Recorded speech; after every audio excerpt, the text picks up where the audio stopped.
You know, there is a well-known scholar of America, that is Dr. Michael Hart. He has published a book, The Hundred, The Hundred, by Dr. Michael Hart. So in this book, he has placed the Prophet of Islam on the top. According to his list, Prophet of Islam was supremely successful person. Prophet of Islam was a man who achieved supremely success. So he was a supremely successful person in the whole history, in on both the religious and secular levels. This is wording. But Dr. Michael Hart failed to refer the real cause of this success. What was the secret behind this success? How Prophet of Islam became superachiever? He mentions that Prophet of Islam was superachiever more than any other achiever. But in this book, I failed to find the reason why he was able to achieve this kind of super achievement. And this was due to this policy.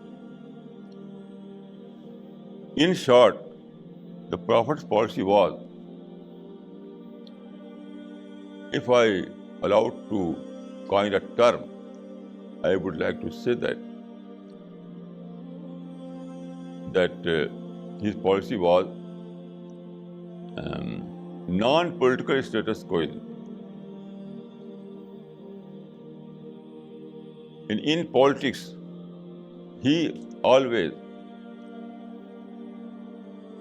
opted for avoidance. So his policy was non-political activism and political status quo. Non-political activism and political status quo. And he accepted the political situation as it is. He never tried to change the status quo. No, in politics.